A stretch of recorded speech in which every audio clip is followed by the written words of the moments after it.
বাংলাদেশে জন্মগ্রহণ করছে, ভালো কাজ করছে। ইনসাফ তো পুরো বাংলাদেশেই শুট করা। একটা খুব খারাপ ফিল্মকেও কিছু লোক ভালো বলবে। একটা সিনেমা আপনার খুব ভালো লাগলো, আর সিনেমা ভালো নাও লাগতে পারে। কেউ বলেছে যে এই সিনেমাটা প্রচণ্ড গতির, কেউ বলেছে এই সিনেমাটা বিল্ডআপের জন্য ভালো সময় নিয়েছে, এটা একটা ভালো দিক। সবাই ভাবছে এক সময়ের ত্রাস। আপনার দুটি স্টিল ছবি দিয়ে বলবেন কোন ছবিটা বেটার, দেখবেন 5 জনের মধ্যে 3 জন বলছে এটা বেটার, 2 জন বলবে আরেকটা বেটার। মোশাররফ ভাইকে, পরে রাজকে, রাজও তো এই ধরনের চরিত্র আগে করেনি। ফারিন যেহেতু খুব ভালো অভিনেত্রী, ওর অভিনয় সত্তাটাকে কাজে লাগিয়ে বাকি জিনিসপত্রগুলোকে ইনকর্পোরেট করতে। প্রথমে তো এমন না যে ফারিন ছিল, প্রথমে ছিল গল্প। কমার্শিয়াল সিনেমা অনেক ক্ষেত্রে হিরোইনদের খুব একটা জায়গা থাকে না, তো এখানে গল্পের প্রয়োজনে হিরোইন একটা ভালো জায়গা আছে। স্যার, আমি কেসটা রিওপেন করতে চাই। মোশাররফ ভাই এমন একজন অভিনেতা, তাকে পেয়েছি আমি ভাগ্যবান, এবং তিনি কিংবদন্তি অভিনেতা। ভালো এখানে বেস লাইট কালারের সুযোগ এখনো প্রপার নেই। সিজিআই বা ভিএফএক্স এর বড় ফিল্মের জন্য হয়তো এখনো অপ্রতুল। দীর্ঘমেয়াদের জন্য আমাদের টেকনিশিয়ান তৈরি করতে হবে, কারণ আমাদেরকে সানের এগেনস্টে দৌড়তে হয়। ফাইটের ইকুইপমেন্টস আছে কিনা, যেমন আমাদের সুগার গ্লাস নেই। এক একটা টিম, এক একটা ডিরেক্টর যেভাবে যে পরিশ্রম করে সিনেমাটা বানান, আমি ভীষণ রেসপেক্ট করে প্রত্যেকটা জেলায় একটা করে ভালো সিনেমা হল যদি থাকে, একটা সিনেমা গেলে পরবর্তী সপ্তাহে হয়তো অন্য সিনেমাটা সুযোগ পাবে। দর্শক, ঈদ মানেই সিনেমার আনন্দ। সেই আনন্দ ছড়িয়ে দিচ্ছেন যারা, এমন একজন নির্মাতা আমাদের সঙ্গে উপস্থিত হয়েছেন। এবার বেশ কয়েকটি সিনেমার মধ্যে তার সিনেমা রয়েছে এগিয়ে। সেই নির্মাতার সঙ্গে আমরা কথা বলবো, জানবো সিনেমা নিয়ে তার অভিজ্ঞতা, দর্শক কি বলছেন সেই কথা শুনে তারা কি মনে করছেন এবং সামনের কি পরিকল্পনা রয়েছে। প্রথমেই ধন্যবাদ আমাদের সঙ্গে বসার জন্য, আপনাকে ডাকার জন্য। আমি একটু সিনেমা নিয়ে জানতে চাই দাদা, যে সিনেমা আপনি তৈরি করলেন, হল পর্যন্ত আসলো, দর্শক কি বলছেন, আপনাদের কি মনে হচ্ছে? দর্শক কি বলছেন এটা আমার থেকে আপনারা বেটার জানেন, কারণ কালবেলার দেখলাম অনেকগুলো হল রিয়াকশনস কভার করেছেন। So grateful for this. এবং সেখানে আপনারা দেখেছেন যে দর্শকের স্বতঃস্ফূর্ত প্রতিক্রিয়া, তারা ভীষণভাবে সিনেমাটাকে এনজয় করেছে। সিনেমার ছোট ছোট অনেকগুলো সোশ্যাল প্রবলেমকে অ্যাড্রেস করে সেগুলো তারা করতে পেরেছে রিলেট, এবং তারা বলেছে এরকম বক্তব্যধর্মী, এরকম এন্টারটেনিং সিনেমা আরও হওয়া উচিত। তো সেই জায়গাগুলো তখন মনে হয়েছে না, আমাদের ভাবনার সঙ্গে দর্শকের ভাবনা, দর্শকের চাওয়া মিলে গেছে। So this is very nice. দাদা, সিনেমা আপনি বানালেন, আমি দর্শক তো অবশ্যই আপনাদের প্রশংসা করছে, আমরাও যারা আছে আমরাও আপনাদের প্রশংসা করছি। তবু একটু জানতে চাই, দর্শক যখন প্রশংসা করে, বা অনেক সময় দেখা যায় যে অনেক দর্শক আছে যে তাদের কাছে মনে হয় যে না, সিনেমাটা এরকম না হয়, একটু ওরকম হলে ভালো হতো, এই ধরনের কথা যখন আপনাদের কান পর্যন্ত পৌঁছায় নির্মাতাদের, তখন তারা কি মনে করে, কি ভাবে?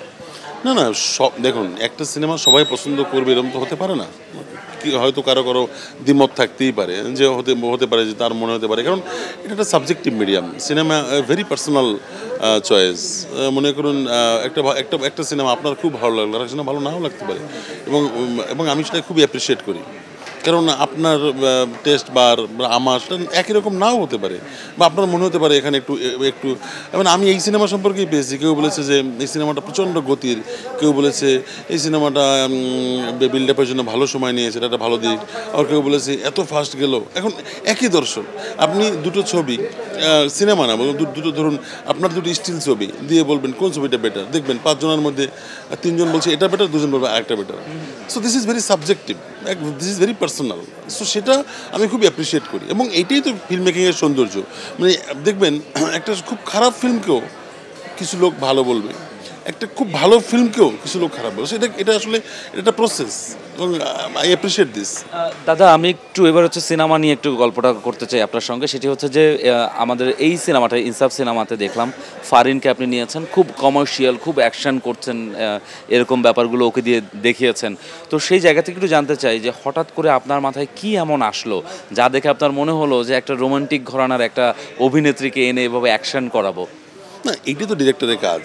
মানে অ্যাকচুয়ালি আমার কাজটা কি আসলে, যখন আমি দেখবো, আমি একটু, যেমন এই সিনেমায় প্রত্যেকটা ক্যারেক্টারকে, মোশাররফ ভাইকে, তারপরে রাজকে, ফারিনকে, রাজও তো এই ধরনের চরিত্র আগে করেনি।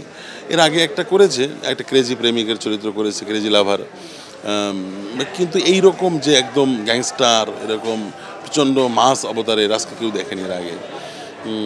পরাণে দেখেছিল কিছুটা, সেটা একটা জাস্ট বিগিনিং ছিল, বাট আমি মনে করি এটা অনেক বেশি ম্যাচিওর ক্যারেক্টার। তো সেটাও তো আমি ভেবেছি যে রাজ এটা খুব ভালোভাবে জাস্টিস করবে। ফারিনও তাই। আমার ফারিনকে মনে হয়েছে যে দেখুন, একজন অভিনেত্রী বা একজন অভিনেতাকে আমি দেখি এভাবে তার অভিনয়ের সত্তাটাকে আমি আসলে ফাইন্ড আউট করি।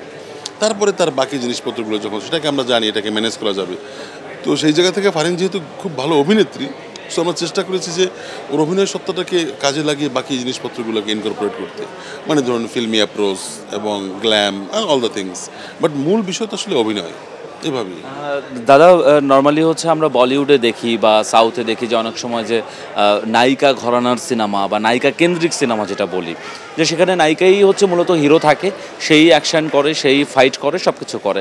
সে যেহেতু বাংলা সিনেমায় খুব একটা দেখতে পাওয়া যায় না। এক সময় হতো, পপি আপুদের ওই সময়টা দেখেছি আমরা বেশ কিছু নারীকেন্দ্রিক সিনেমা, বাট এই যে হঠাৎ করে এসে এরকম অ্যাকশন করানোর যে চিন্তা ভাবনাটা, মানে একদম কপ টাইপ একটা ব্যাপার ট্যাপার, তো এইটা মানে প্রথমে আসলে কি কারণে আপনার মাথায় এসেছিল এবং ফারিনকে কেন আপনার মাথায় এসেছিল সেইটা একটু স্পেসিফিকলি জানতে চাই। প্রথমে তো আসলে মাথায় এসেছে গল্পটা। প্রথমে তো এমন না যে ফারিন ছিল, প্রথমে ছিল গল্পর পর এটাকে যখন স্ক্রিন প্লে করা হয়, তারপরে দেখি একটা ভালো স্পেস পাওয়া গেছে হিরোইন। মানে কমার্শিয়াল সিনেমা অনেক ক্ষেত্রে হিরোইনদের খুব একটা জায়গা থাকে না, কিন্তু এখানে গল্পের প্রয়োজনে হিরোইন একটা ভালো জায়গা আছে। তো তারপর ভাবলাম যে যেহেতু হিরোইনের এতটা ভালো রোল, তো কে রোলটাকে করতে পারবে জাস্টিস, এবং সেখান থেকে আমাদের টিম মিটিং হয়, আমাদের থাকে তো মানে ডিরেক্টোরিয়াল টিম বা অল দ্য থিং, সবাই মিলে ক্রিয়েটিভ টিম সবাই মিলে আমরা ভাবি যে ইয়েস ফারিন কুড বি, মানে ফারিন হতেই পারে। এবং সেই জায়গা থেকে আমরা ফারিনের সাথে কথা বলি, ফারিনও আমার সাথে অ্যালাইন হয় যে না দাদা দারুণ ক্যারেক্টার, সো চলুন আমরা সবাই মিলে একটা চেষ্টা করি। দাদা, একটু সিনেমার গল্প আরেকটু জানতে চাই। সেটা হচ্ছে যে ফারিন বলছিলেন অ্যাকশন দৃশ্য করতে গিয়ে বেশ কিছু ইনজুর্ড হতে হয়েছে, সো ওই জায়গাটা একটু জানতে চাই যে এটা কি নন ট্রেন্ডের কারণে না অন্য কোনো ব্যাপার? না, এটা দেখুন, যখন একজন আর্টিস্ট যখন প্যাশনেটলি পারফর্ম করে, অনেক সময় হয়তো যে মেজারমেন্টে আমরা ফাইটটা হয় একটু এদিক সেদিক হতেই পারে। সেটা যত ট্রেনিং আপনি নিন না কেন, সেটা শুটিংয়ে হতেই পারে। তো সেটা খুব মেজর কিছু না, সেটা খুবই মাইনর, বাট ও যেটা বলেছে সেটা সত্যি। মানে কারণ কি, ও আসলে কাজটা প্যাশনেটলি করেছে, মানে সেটা নিজেকে গা বাঁচিয়ে না, মানে ধরুন যেটা যতটা সম্ভব আর কি। যেহেতু কোনো বডি ডাবল ছিল না, তো সেইখান থেকে তো একটু খুবই মাইনর হয়তো ইনজুর্ড হয়েছে, but I appreciate her dedication. দাদা, একটু জানতে চাই যে হলে যেভাবে হচ্ছে টিকিট ডিস্ট্রিবিউট হয় বা সিনেমা ডিস্ট্রিবিউট হয়, ওই জায়গা থেকে আপনারা আসলে স্যাটিসফাইড কি না? না, এটা সত্যি কথা। দেখুন, আমাদের তো আসলে ক্যাপাসিটি সংকট আছে, আমাদের তো ক্যাপাসিটি ইস্যু আছে। আমাদের হলের তো আসলে শো সংখ্যা তো লিমিটেড, এবং সেখানে সবাই 6টা সিনেমা রিলিজ পেয়েছে, সবারই কিন্তু চাওয়া থাকে প্রাইম টাইমে আমার শোটা চলবে। যেমন ধরুন উত্তরা সেন্টার পয়েন্টে আমি একটাও রেগুলার শো পাইনি, দুটোই ভিআইপি শো, দুটোই ভিআইপি শো। তো মন খারাপ হয়েছে যে আমি যদি 550 টাকার একটা শো পেতাম, তো আমি তো পাইনি আসলে। তো পরে ভাবলাম যে নিশ্চয়ই তাদের ক্যালকুলেশন আছে, কারণ আমি তো আরও তো 6টা সিনেমা আছে, প্রত্যেককেই তো তাদের দেখতে হয়। এখন তাদের নিশ্চয়ই, কারণ আমার প্রথম সিনেমা ঈদে রিলিজ হয়েছে, আমি অত বুঝিও না এই যে হলের যে ব্যাপারগুলো। কারণ এই যে ছোটো এই যে আমার অনেকগুলো শো আছে সকাল 10টা 50-এ, সো সেটা তো আসলে 10টা 50-এ কে সিনেমা দেখতে আসতে চায় এত সকালে? মানে অনেকেই নিশ্চয়ই চায়, কিন্তু ধরুন জেনারেলি তো আসলে এত সকালে তো আসে না, একটু দুপুরের পর বা ইভিনিং শো। তো আমি সেখানে 2টো শো আমার সকালে, সো আমি এই প্রপার ইভিনিং শো পেয়েছি বোধহয় 3টে মাত্র। সো ঠিক আছে, সেগুলো আবার আমার কমপ্লেনও নাই, কারণ নিশ্চয়ই বাকিদেরও তাদেরকে ম্যানেজ করতে হয়। কিন্তু উত্তরা সেন্টার পয়েন্টে আমি একটা শো অন্তত পেলে, যেহেতু আমি সিনেপ্লেক্সের বেশিরভাগ শো আমার হাউসফুল যাচ্ছে, সো আমি একটা শো পেলে খুব ভালো লাগতো আমার। হল নিয়ে বৈষম্যর ব্যাপারটা তো আমরা আগেও দেখেছি, তারপরে আবার দেখেছি যখন আমাদের সুপারস্টার শাকিব খানের সিনেমা আসে, তখন অন্যান্য সিনেমার এগুলো একটু এদিক সেদিক হয়ে যায়।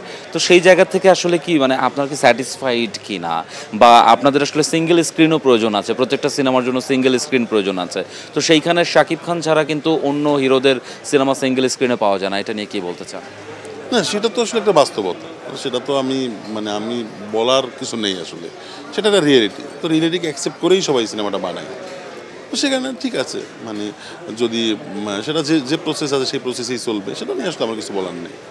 তবুও ধরেন প্রত্যেকটা নির্মাতার ইচ্ছে থাকে যে আমার সিনেমা একদম গ্রামগঞ্জ পর্যন্ত পৌঁছে যাক। যেহেতু আমরা বাংলাদেশের মানুষ, আমাদের গ্রামগঞ্জেও কিন্তু অনেক বড় একটা অডিয়েন্স আছে যারা সিনেমা দেখতে পছন্দ করে।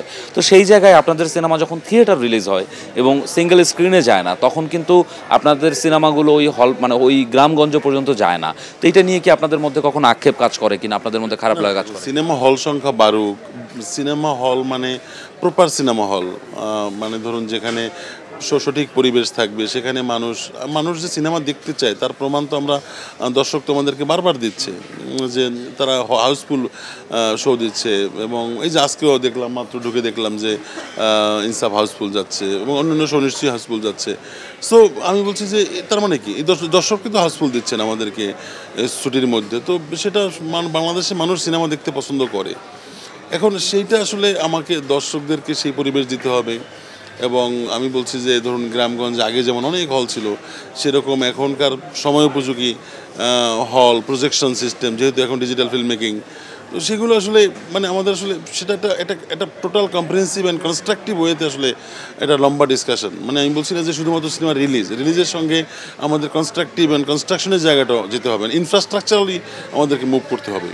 মানে ধরুন প্রত্যেকটা জেলায় একটা করে ভালো সিনেমা হল যদি থাকে, তাহলে ধরুন একটা সিনেমা গেলে পরবর্তী সপ্তাহে হয়তো অন্য সিনেমাটা সুযোগ পাবে। তো সেটা ইটস এ প্রসেস, এই প্রসেসটাকে আমি সামনে আনতে চাই। দাদা, এবার আবার একটু সিনেমার গল্পে যেতে চাই, যেখানে হচ্ছে আমরা দেখলাম যে শরীফুল রাজ দুর্দান্ত অ্যাকশন করেছেন, ফারিন দুর্দান্ত অ্যাকশন করেছেন, সেই সঙ্গে সঙ্গে মোশাররফ ভাইয়ের দুর্দান্ত এন্ট্রি। হঠাৎ করে আমরা যখন ট্রেলার টিজারটা দেখছিলাম, একদম এন্ডিংয়ে এসে মোশাররফ ভাই মানে দাড়ি সহ খুব মারদাঙ্গা রূপে, এই ব্যাপারটা নিয়ে একটু। না, মোশাররফ ভাই কী হয়, মোশাররফ ভাই এমন একজন অভিনেতা, তিনি সত্যি আমি তাকে পেয়েছি, আমি ভাগ্যবান। এবং তিনি কিংবদন্তি অভিনেতা। এরকম অভিনেতা আসলে কালে ভদ্রে জন্মায়, মানে এটা তো আসলে মানে আমি মনে করি যে আমাদের ভাগ্য যে আমরা এরকম একজন অভিনেতার সময় জন্মেছি, তার সাথে কাজ করার সুযোগ হয়েছে। সো আই এম মানে কী বলবো, I am very lucky to have হিম মানে ইন মাই ফিল্ম। সো সেটা তো একটা আছে। আর তাকে একটু আলাদা করে প্রেজেন্ট করার মানে রিজন ছিল, রিজনটা আসলে যদি মানে সেটা দর্শক কিছুটা বুঝতে পেরেছে, ইনসাফ 2 এর ইঙ্গিত দেওয়া আছে এবং আমরা সেভাবেই ডিজাইন করেছি। অ্যাকচুয়ালিতে মোশাররফ ভাইয়ের ক্যারেক্টারটা আসলে একটু বড় করে এবং প্রপার ওয়েতে আমরা আনতে চাই। আরও বড় বিগার প্ল্যান আছে আমাদের, আগেই প্রমিস না করি, কিন্তু সে কারণেই তাকে এভাবে লুক দেওয়া এবং তাকে একটু আলাদা করে দর্শকের সামনে আনা, কারণ তিনি এত ভালো অভিনেতা, তাকে দর্শক এতভাবে দেখেছে। তো আমি চেয়েছি আমরা যে মোশাররফ ভাই যখন লুকটা হয় নিজে খুব পছন্দ করে, সঞ্জয় খুব ভালো লাগছে, চল এটা করি। তো ওই ভাইয়ের সাথে আমার ওই স্নেহের মানে ভাই আমাকে এত স্নেহ করেন এবং স্নেহ এবং শ্রদ্ধার সম্পর্ক, সেই জায়গা থেকে আমরা আসলে এই লুকটাকে পিক করি। এবং বাকিটা তো তার পারফরমেন্স নিয়ে তো আসলে কিছু বলারই নেই, তিনি যা করবেন তাই ভালো লাগবে। দাদা, এবার আমি যে প্রশ্নটা করতে চাই একটু অন্যরকম, বাট এটা আমার মনে হচ্ছিল যে নির্মাতাদের করা উচিত। তো যেহেতু আজকে আপনি আছেন, আপনাকে এই প্রশ্নটা করতে চাই। সেটি হচ্ছে যে আমরা যখন বাংলাদেশের সিনেমা তৈরি করি, আমাদের দেখা যায় বেশিরভাগ কলাকুশলী বলি বা টেকনিক্যাল টিম হচ্ছে আমরা বিদেশ থেকে নিয়ে আসি, বিদেশ বলতে পার্শ্ববর্তী দেশ বা অন্যান্য জায়গা থেকে আমরা নিয়ে আসি। আমাদের দেশের টেকনিশিয়ানের অভাবটা কেন বলে আপনার মনে হয়? বা আমাদের দেশে ভিডিও এডিট করতে গেলে, একটা সিজি করতে গেলে, গ্রাফিক্সের কাজ করতে গেলে আমরা বিদেশে চলে যাই, এটা আসলে কেন করতে হয়? কারণ আমাদের অ্যাজ এ ইন্ডাস্ট্রি আমাদের সামগ্রিক ডেভেলপমেন্টটা নানান কারণে হয়ে ওঠেনি প্রপারলি। যেমন ধরুন আমাদের ভালো এখানে বেস লাইট কালারের সুযোগ এখনও প্রপার নেই। এখানে ধরুন সিজিআই বা ভিএফএক্সের খুব বড় আছে নিশ্চয়ই, কিন্তু ধরেন বড় ফিল্মের জন্য হয়তো এখন অপ্রতুল। তো সেগুলো আসলে এই যে সিনেমা হচ্ছে, আমার ধারণা এখন গভর্নমেন্টও কনসার্ন। মাঝখানে এফডিসির এমডির সাথে আমরা বসেছিলাম এবং তিনিও বললেন যে এটা নিয়ে তারা কনসার্ন, যে বাংলাদেশেই সকল লজিস্টিক সাপোর্ট এবং টেকনিক্যাল সাপোর্ট দেওয়া হবে। এবং একটা দেশের ফিল্ম ইন্ডাস্ট্রি যেহেতু গ্রো করছে, আমরা যেহেতু এখন অডিয়েন্স দেখছে, আমাদের ফিল্ম নিয়ে প্রত্যাশা বাড়ছে, আমি আশা করি এইসব জিনিস নিশ্চয়ই দ্রুতই সমাধান হবে। দাদা, আমাদের দেশে আসলে ফিল্ম সিটি নেই, আমাদের দেশে আছে একটা এফডিসি। তো সেইখানের মানও খুব একটা ভালো বলছেন না নির্মাতারা। তারা অনেকেই বলছেন যে এফডিসিতে আসলে ওই প্রপার শুটিংয়ের জায়গাটা নাই। অন্যান্য কান্ট্রিতে দেখলে দেখা যায় যে ওখানে আলাদা আলাদা করে ফিল্ম সিটি আছে। তো আপনাদের জায়গা থেকে, নির্মাতাদের জায়গা থেকে কোনো ধরনের অ্যাপ্রোচ এখন পর্যন্ত এসেছে কিনা, বা আপনাদের কোনো চেষ্টা আছে কিনা এরকম ফিল্ম সিটি বানানোর, বা সেটা হলেও কিভাবে হওয়া উচিত বলে আপনি মনে করেন? না, সেটার জন্য একটা বোর্ড লাগবে। একটা আমাদের সিনেমা নিয়ে একটা শর্ট টার্ম, লং টার্ম, দুই টার্মই আমাদের প্ল্যান নিয়ে এগোতে হবে। শর্ট টার্ম মানে ধরুন শর্ট টার্ম সলিউশন, যে আসলে এই এখনকার ইমিডিয়েট প্রবলেমগুলো, টিকেটিং দরকার, সিনেমা হল দরকার, সেগুলোর একদম রিসেন্ট কার। আর দীর্ঘমেয়াদের জন্য আমাদের টেকনিশিয়ান তৈরি করতে হবে। আমাদের এখনকার এই জেনারেশনের ছেলেপেলে যারা ভীষণভাবে স্মার্ট এডুকেটেড, তারা যেন এখানে কেরিয়ার করার সাহস পায়, তাদেরকে সেই নিশ্চয়তা দিতে হবে। সো এটা একটা কালেকটিভ প্রসেস এবং অনেকগুলো জিনিস এখানে সরকারি বেসরকারি অনেকগুলো সেক্টরকে আসলে এখানে সিমালটেনিয়াসলি কাজ করতে হবে। তো সেটা আসলে আমি মনে করি যে এটা ইন কোর্স অফ টাইম এটা হয়ে যাবে, মানে আমি খুব আশাবাদী। দাদা একটু শুটিংয়ের গল্প জানতে চাই, শুটিংয়ের সব থেকে মজার ব্যাপার কি ছিল? শুটিংয়ে আসলে মজার ব্যাপার আলাদা করে তো হয় না, মানে অনেক কিছু হয়, আবার সব কিছুই স্ট্রাগলিংয়ে থাকে, কারণ শুটিংটি একটা মানে একটা কী বলা যায়, একটা স্ট্রাগল। কারণ আমাদেরকে সানের অ্যাগেনস্টে দৌড়তে হয়, আমাদেরকে নানান রকম লিমিটেশনস থাকে, তার মধ্যে কাজ করতে হয়, আমাদের রিসোর্সের লিমিটেশনস আছে, কিন্তু তার মধ্য দিয়ে আমরা জিনিসটাকে কাজটা করি এবং কাজ করতে করতে আসলে আনন্দ। আমি আলাদা করে বলতে পারবো না যে ইন্ডিভিজুয়ালি এটাই, কিন্তু আমাদের অনেক মোমেন্ট আছে, অনেক অনেক আনন্দের স্মৃতি আছে, সেটা মানে এভাবে ক্যামেরার সামনে আসলে একটা দুটো ধরে বলা মুশকিল। দাদা বাংলাদেশ কতটুকু উপযোগী সিনেমার শুটিংয়ের জন্য? অবশ্যই উপযোগী, ইনসাফ তো পুরো বাংলাদেশেই শ্যুট করা, কিন্তু সেটা হচ্ছে যে আপনি যদি বলতে চান যে আচ্ছা ফাইন আমরা এখানে মানে আপনি যদি টেকনিক্যালি বলেন যেখানে বড় ফাইট করা সম্ভব কিনা, ফাইটের ইকুইপমেন্টস আছে কিনা, যেমন আমাদের সুগার গ্লাস নেই, আমাদের সেরকম অনেক লিমিটেশনস আছে, কিন্তু দেশ এত সুন্দর একটা দেশ, এই দেশে এত লোকেশনস, এবং সেখানে যদি আমরা মানে সব জায়গায় শ্যুট করতে পারি, যদি সব পারমিশন দেওয়া হয় আমাদেরকে, সো হোয়াই নট। দাদা একদম শেষের দিকে কয়েকটা প্রশ্ন করতে চাই, সেটা হচ্ছে যে এই ঈদে কোন কোন সিনেমা আপনি দেখেছেন? না আমি ঈদে তো সবগুলো সিনেমা দেখে ফেলছি। তো আমার তো সবার কাজ দেখতেই ভালো লাগে, কারণ কি দেখুন আমি তো জানি এক একটা টিম, এক একটা ডিরেক্টর যেভাবে যে পরিশ্রম করে সিনেমাটা বানান, আমি ভীষণ রেসপেক্ট করে প্রত্যেকটা সিনেমা দেখি। সেই শ্রদ্ধার জায়গাটা আমার সবার প্রতি আছে, কারণ আমি জানি এখানে সিনেমা বানানো কতটা টাফ। তো সেই রেসপেক্ট নিয়ে আমি সিনেমাটা দেখি, ভীষণভাবে আমি ইনভলভ হয়ে সিনেমাটা দেখি, এবং আমি তো চাই যে তারা আমার সিনেমা দেখুক, তারা দেখে বলুক তাদের কেমন লেগেছে। সো এটা তো আসলে আমার কাজের একটা অংশ, সবার সিনেমা দেখা। দাদা যেহেতু সবার সিনেমা দেখেছেন, আমি একটু রিভিউ নিতে চাই, কোন সিনেমা আপনার কাছে কেমন লেগেছে? না এটা আমি আরও কিছুদিন পর বলতে চাই, মানে যেহেতু সিনেমাগুলো চলছে, আমার সিনেমাও চলছে, তো আমি আসলে আমি একজন নির্মাতা ইন্ডাস্ট্রির মানুষ হিসাবে আমি চাই যে আরও সপ্তাহখানেক পরে বা 10 দিন পরে নিশ্চয়ই আমরা ইন্ডাস্ট্রির লোকজন সবাই সবারটা নিয়ে কথা বলবো, কিন্তু এখন সিনেমাগুলো চলুক। দাদা শেষ করতে চাই, দর্শকদের উদ্দেশ্যে কিছু বলতে চান? দর্শকদের উদ্দেশ্যে বলবো যে আপনারা বাংলা সিনেমার সাথে আছেন, এভাবেই থাকুন এবং ইনসাফ দেখুন, আপনাদের ভালো লাগা মন্দ লাগা শেয়ার করুন, ভালো লাগলে তো নিশ্চয়ই বলবেন, খারাপ লাগলেও বলবেন কেমন লাগছে, বা যদি কোথাও উন্নতির সুযোগ থাকে সেটাও বলবেন, কারণ আমরা আপনাদের জন্যই কাজ করি, আপনাদের ভালোবাসা আমাদের ইন্সপায়ার করে। তো এটুকুই। ধন্যবাদ দাদা আমাদের সঙ্গে থাকার জন্য। থ্যাংক ইউ আপনাকে। দর্শক এই ছিল আমাদের নির্মাতার সঙ্গে আড্ডা। নেক্সট আরও কারোর সঙ্গে আড্ডা দেওয়া যায় কিনা সেটি দেখব, আমরা জানাবো সিনেমার পেছনকার গল্প, ভবিষ্যৎ পরিকল্পনা। সিনেমার সঙ্গে থাকুন, আমাদের সঙ্গে থাকুন। ধন্যবাদ।